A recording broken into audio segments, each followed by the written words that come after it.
తల్లిదండ్రులు కావాలని మీ కలను నెరవేర్చుకోండి హెగ్డే ఫెర్టిలిటీ సెంటర్ ద్వారా ఉచిత మొదటి కన్సల్టేషన్ పొందండి 88074747474. అక్కడికి వెళ్ళి కోరస్ పాడనండి. అయితే ఇది ఎందుకు దీనికి ముందా దానికి ముందా తెలియలేదు, వెరిఫై చేయాలి. బాలానందం మొదట వెళ్ళానా ఇదంతా అయ్యాక వెళ్ళానా మిమ్మల్ని అడుగుతున్నాను. బాలానందం ఫస్ట్ బాలానందానికే వెళ్ళారు మీరు. అబ్బయ్యా, న్యాయపతి నా రాఘవ డౌట్ తీర్చారు. రేడియో అన్నయ్య గారు అన్నయ్య గారిని మా ఇంటికి వచ్చి కూడా విజయనగరంలో నా పాట విన్నారు. నా పాట విన్నప్పుడే అన్నారు, చాలా బాగుందిగా, ఎవరు వస్తే వాళ్ళనే మా నాన్నగారు మా పిల్ల చాలా బాగా పాడుతుందండి పాడిచ్చేసేవారు అని అన్నారు. కానీ సినిమాల్లో పాడకూడదు ఆయనకి. ఆయన ఉండగానే పాడాను జనని అమ్మ చూడాలని ఉంది అమ్మ అని పాడాను. ఒక్కసారి పాడితే మా నాన్నగారు వచ్చి అమ్మ జ్ఞాపకం వచ్చిందా అని అడిగారు. అంటే అమ్మ చనిపోయారు అప్పటికే. కరెక్ట్గా అలాగే పాడాను. మీరు రేడియోలో వేయండి, అందరూ ఏడుస్తారు ఆ పాట. అమ్మ ఒక్క లైన్ అలా ఒక్క లైన్ చేస్తే బాగుండదమ్మా. ఒక పల్లవి చూడాలని ఉంది అమ్మ, అంతే అంతే. నువ్వు పాడు. అది నాకు వెంట పాడతా. ఇప్పుడు పాడకూడదు, ఇంత లైట్లు పెట్టి ఇంత ఫ్యాషన్లు చేసి చూడాలని ఉంది అమ్మ పాడమంటే. ఆ పాట వేసుకోమని నేను ప్రార్థిస్తున్నాను. తప్పకుండా అమ్మా. సో అమ్మ అప్పుడు సీనియర్ సింగర్స్ మిమ్మల్ని చూసి ఎలా ఎంకరేజ్ చేసేవారా? ఎంకరేజ్, పాట బాగుంది ఇంకా బాగా పాడు అలా చెప్పేవారా, లేకపోతే అబ్బాయి ఏం లేదు, క్లాసికల్ ఉంది కదా లోపల, అది అలపడం ఉండదు. మీరు కూడా పాడతారు కదా క్లాసికల్, ఇప్పుడు పాడమన్నప్పుడు మీరు పాడతారు అంతేకాని అలసట ఉండేది కాదు. ఎన్ని పాటలు, ఎన్ని వేల పాటలు. ఓ స్టూడియో నుంచి ఇంకో స్టూడియో గెంతుతున్నాడు నేను బాలు వచ్చాక మొత్తం అంతా మారిపోయింది. మహాత్ముడు ఎక్కడున్నాడో కానీ చీకటి అయిపోయింది. బాలసుబ్రహ్మణ్యం పోగానే ఫిల్మ్ ఫీల్డ్ చీకటి, పాట లేదు. మరి అంతా పెంచాడు కదండి ఆయన. ఘంటసాల గారు మహానుభావుడు, మా ఊళ్ళోనే చదివాడు. నేను ఆయన్ని చూడలేదు. ఎక్కడో ఆడుకుంటున్నాం మనం గౌన్ వేసుకొని అన్నారు ఆయన. మెడ్రాస్ వచ్చాక చూసి అదే మన వీళ్ళ దాంట్లోనే పాడాను. అక్కడ మన ఏవిఎంలోనే తపస్సు చేస్తుంటాడు. ఏంటో నాకు సరిగ్గా గుర్తులేదు. అది భూకైలాసే అనుకుంటారు ఏవిఎం వాళ్ళు. చూస్తుంటే హెలెన్ వచ్చి పాడుతుంది. హెలెన్ అప్పుడు చూశాను ఘంటసాల గారిని. అంతే, లీలకే నాకు ముడిపెట్టేశారు లవకుశ. ఒక లవకుశ చాలు, ఒక ప్రహ్లాద చాలండి నాకు. రోజారమణి ఎంత చక్కగా. ఇప్పుడు చూసాక పాత రోజులే. జీవము నీవే కదా. అదే మీరు పాడండి అమ్మా ఒక్క మాట. నిజంగా ముందు మా నాన్నగారికి అంబగారికి ఆశీస్సులు ఇస్తూ ఉంటారు ఆయన. ఫాదరు 14 మంది పుట్టినా మేము, నేను 5 పంచపాండవులాగా. ఆయన ప్రోద్బలం నుంచే నేను. ఆయనకి సినిమా పాటలు ఇష్టం లేదు, క్లాసికల్లే అన్నారు. మరి ఎంఎస్ గట్ట పైన కూర్చున్నాను నేను వెళ్ళి. మరి అది తప్పదు. అది ఇప్పుడు లతాజీ ఉన్నారు, ఆవిడ ఎంత పైకి వెళ్ళారు. అన్నీ ఏ చిన్న పిల్ల గొంతులు చూసినా ఆవిడ పాటలే. ఇప్పుడు అలా ఉంది ఇప్పుడు నా పాటలు. ఒక్కొక్క పాట పద్యాలు ఇలా పాడామండి మేమిద్దరు. చెవులు ఎగిరిపోయాయి. అందరూ అదే అన్నారు. పద్యాలు నేను లీలగారు చాలా ఫాస్ట్గా వెళ్ళిపోయేవారు. ఆవిడ బతిమాలుకునేదాన్ని. నేను ఇంత సింగర్ అయి ఉండి అమ్మ కొంచెం స్లోగా వేయండి అమ్మా అని. ఒకే మైకు, అటు ఘంటసాల గారు పూల్లాగా, ఇటు మేమిద్దరం. అంత ఆ రోజులు చూస్తే ఎలా పాడేవాళ్ళం. అదే లేరు కుశలవుల సాటి, అది స్టార్టింగే. అవును.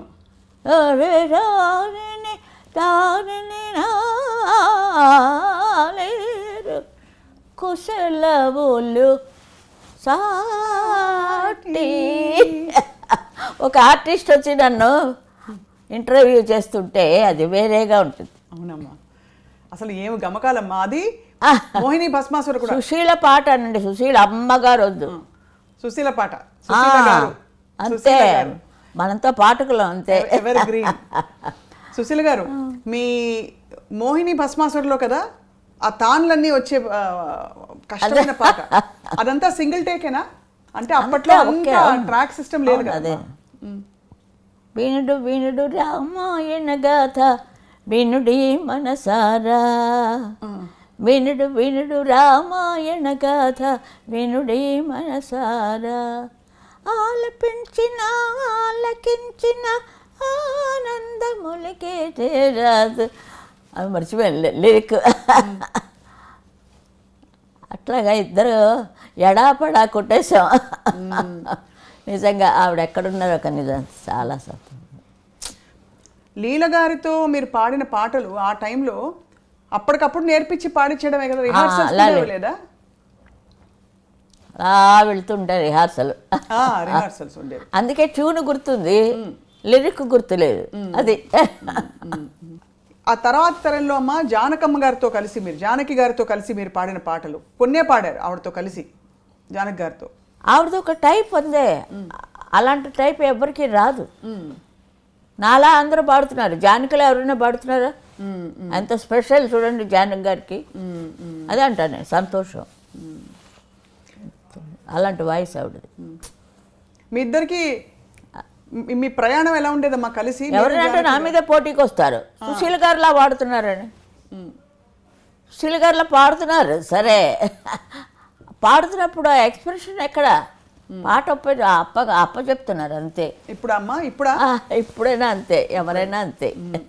పాడుతున్నాం అనుకుంటారు మనసులో, అంటే ఒక్కొక్క గొంతుకి ఒక్కొక్క టైప్ కదమ్మా. అవును అవును అవును, అది వాళ్ళు మర్చిపోతారు. అది ఇంత క్లాసికల్గా మీరు పద్యాలు కీర్తనలు ఇవన్నీ పాడుతూ మంచి చలాకీ పాటలు కూడా మధ్యలో పాడారు, చాలా పాడారు. అవును. ఆ చలాకీ పాటలు పాడేటప్పుడు మరి మీకు ఇది అది ఎలా మీరు అంటే ఎలా పికప్ చేశారు అది ఆ రోజుల్లో?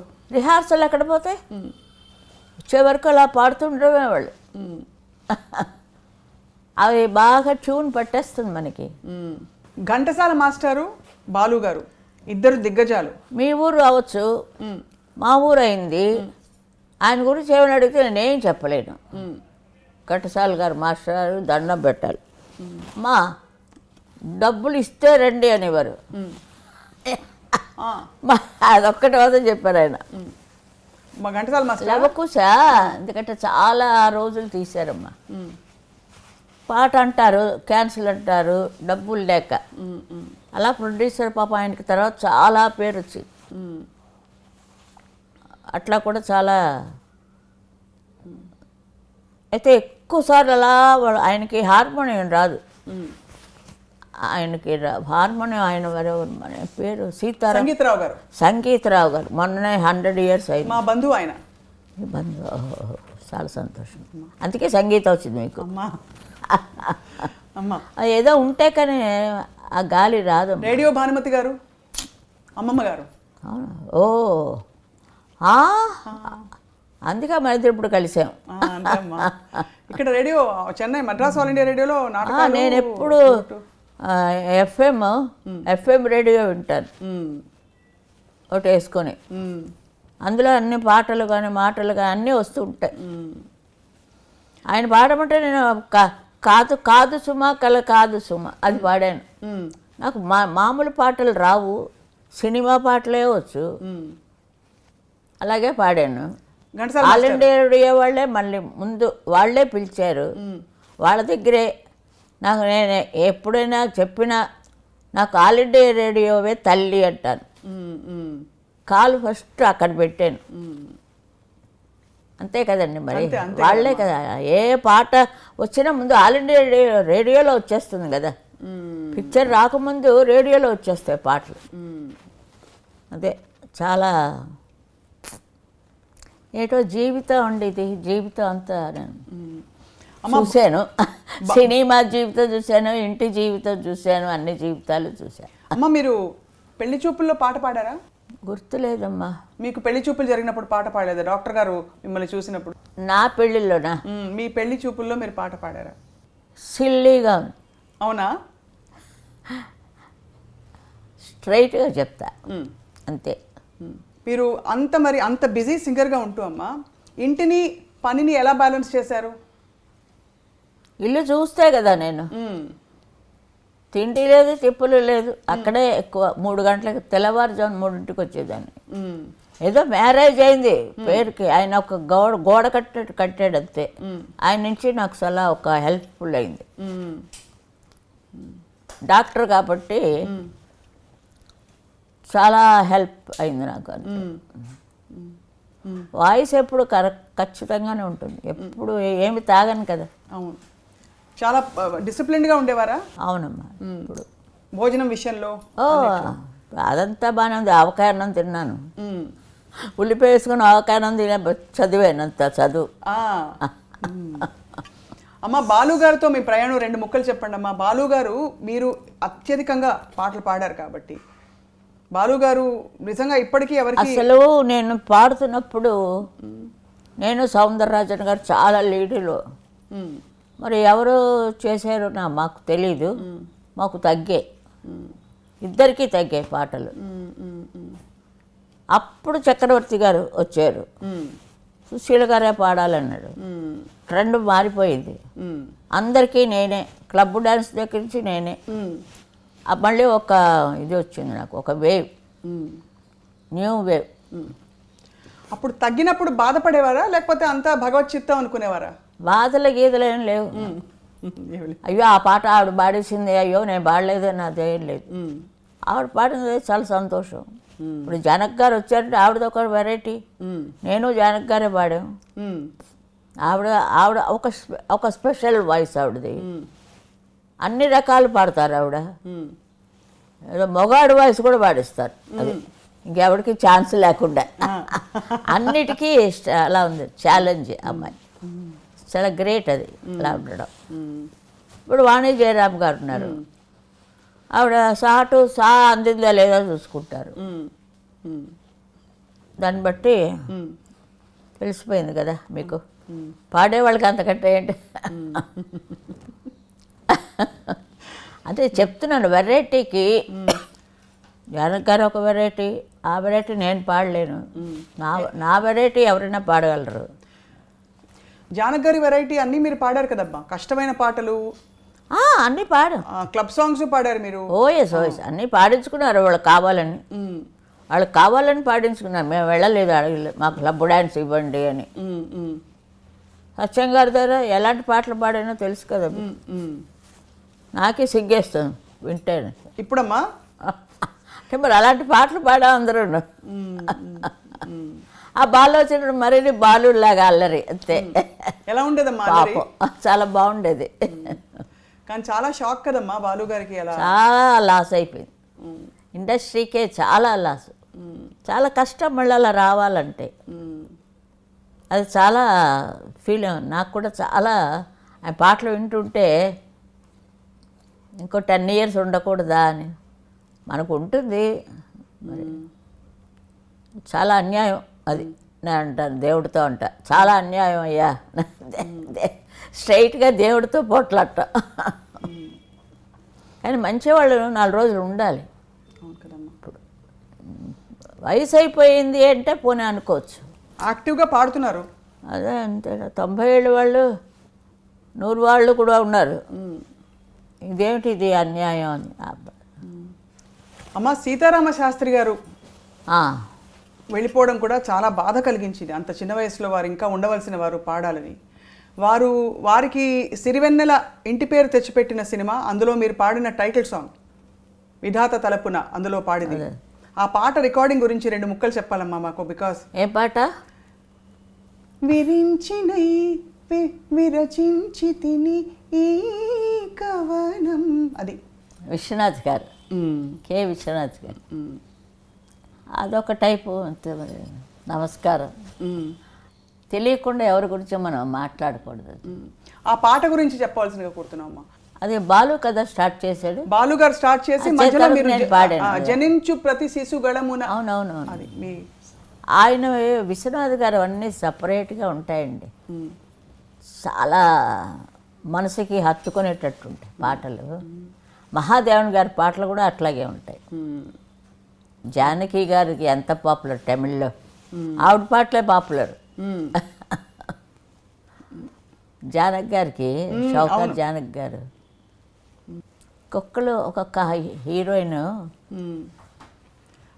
వాణిశ్రీ గారి పాటలు ఆవిడే పాడుతున్నట్టు. మొల్లలో రాముడు పాట పాడాడు కదా, అవును అవును, ఆవిడే పాడుతున్నట్టు ఉంటుంది. నేను కనపడిన అక్కడ, అది ఎవరికి కనపడను అనుకోండి, అంటే వాళ్ళు పాడుతున్నట్టు. అంత మంచి ఛాన్సు, ఆ అదృష్టం నాకు ఇచ్చాడు దేవుడు భగవంతుడు. అందుకే నన్ను పుట్టించాడు. ఇంకా చాలే కూర్చో అన్నాడు అంతే. ఒక్కొక్క పాట ఆ రోజారంలో ఎక్కడ ఓం నమో నారాయణాయ, ఓం నమో నారాయణాయ, ఓం నమో నారాయణాయ. ఏమిటి ఆ పాట, ఆ పిల్ల పళ్ళు వరుస రోజు రిహార్సల్స్ వచ్చి కూర్చోబెట్టేవారు. 7 ఏళ్ళు పాపం ఆ పిల్లకి. ఓ పక్కన ఇద్దరా, ఓ పక్క ఇది పాప. చూడు ఆ చిత్రపు నారాయణమూర్తి గారు ఏం యాక్ట్ చేసిందండి. అబ్బబ్బబ్బబ్బబ్బా, ప్రాణం పోసింది నా పాటలకి. పాటల్లో ఏం లేదు, రాజేశ్వరరావు గారు కష్టపడ్డారు, వచ్చాయి పాటలు. కానీ వాళ్ళ ఫేసుల మీద వస్తే చూడండి, అప్పుడు దానికి పవర్. డైరెక్టర్కే అదంతాను. అంటే అనుకుంటా, ఒక్కొక్కరు ఒకటి అనుకుంటూ ఉంటారు అంతే. నేను ఇది అనుకుంటున్నాను, మీరేమంటారో తెలియదు. హిందీ దిగ్గజాలు, గాయక దిగ్గజాలు మొహమ్మద్ రఫీ గారు, కిషోర్ కుమార్ గారు, వారితో మీరు ప్రయాణించారమ్మా కొంత? విజయ గార్డెన్లో పాడామమ్మా. రామారావు గారు పిక్చర్ తీశారు కదా. అప్పుడు రఫీ గారు చాలా చాలా మర్యాదస్తుడు ఆయన. రఫీ గారు చాలా, రఫీ గారు తెలుగు ఎంత బాగా, ఎంత ముద్దుగా పాడారు. బొంబాయిలో కూడా ఒక పాట పాడాం, రామచంద్ర గారు అక్కడ తీశారు. వీళ్ళదే, ఎవరిది, మరి కృష్ణ గారిది. నయాదారు డబ్బింగ్ చేశారమ్మా. అప్పుడు నేను సౌందరరాజన్ గారు వెళ్ళాం బాంబే. వెళ్ళినప్పుడు వాళ్ళు పాడుతున్నాను నయాదవర్ పాట, హిందీ టు తమిళం. అప్పుడు ఆ పిక్చర్ తీసిన ప్రొడ్యూసర్ వచ్చారు. ఆవిడకి హిందీ వస్తే చెప్పండి, నేను ఇప్పుడే సైన్ చేయించేస్తాను నాకు. అయ్యో నాకు వద్దండి, నాకు అక్కడ బోల్డంత పని ఉంది మెడ్రాస్లో. కానీ ఎందుకు పాడలేదమ్మా హిందీలో మీరు? అంటే ఇష్టపడలేదా? లతాజీ మీ మానసిక గురువు ఉన్నారని మీరు ఇష్టపడలేదా? అలా కాదు, అదే మనసులోనే పెట్టుకోవాలి మరి. నేను నాకు నచ్చలేదు, అందుకే బాంబే సైడ్ వెళ్ళలే. ఇక్కడే నాకు సరిగ్గా ఉన్నప్పుడు ఒకరికే న్యాయం చేయగలం, అందరూ కావాలి అని వెళ్తే. లతా పర్మిషన్ తీసుకొని లక్ష్మీకాంత్ ప్యారెల్లాలు నా చేత బచ్మన్ పిక్చర్ అందులో పాడించాడు. బొంబాయిలోనే పాడాను లతా పర్మిషన్ తీసుకొని. అందుకే సార్ లతాజీ పాంచ్వా బెహన్ ఉంది నన్ను, చాలు నాకు ఈ జీవితానికి. నేను చాలా లైక్ చేస్తాను ఆవిడని. చిన్నప్పటి నుంచి అదే ఆవిడ పాటలు విని ఈ అప్ అండ్ డౌన్స్ చేయడం, పెద్ద చిడు పాటలు పాడుతుండేదాన్ని. నాగేశ్వరరావు గారితో మొహే భూల్ గయి సామరియా పాడాను. అది ఏడుస్తూ వచ్చారు నా దగ్గరికి. అమ్మ పాడండి అమ్మా అది. అదే మగాడు గొంతుకులా ఉంది, పాడలేకపోతున్నాను. మొహే భూల్ గయే సావరియా भूल गए सावरिया జీరలు కానీ ఇంకా ఎంత చక్కగా తిరుగుతుంది మా గొంతు. అది పాడేటప్పుడు ఆయన కదా ఏడుపు వచ్చేసింది, వెంటనే పాట ఇచ్చేసి. అది ఫస్ట్ కన్నతల్లే పాడాడు, కన్నతల్లి పద్యం పాడించారు. అవును తెలుసు కదా. అవును, ముందు పద్యం అందుకే విష్ణుమూర్తి వచ్చి ఇన్నేళ్ళు ఉంచాడు నన్ను. అప్పుడు పాడావు కదా నువ్వు అని కన్నతల్లిలో ఆ పద్యం. విష్ణుమూర్తికి నా మాత్రం గొంతుగా ఆయన బాగు చేసుకుంటున్నారు. గొంతుకి ఏం అవ్వలేదు, అదొక్కటే ఆకారం ఉంటాను కానీ మిగతావి ఏమీ లేవు.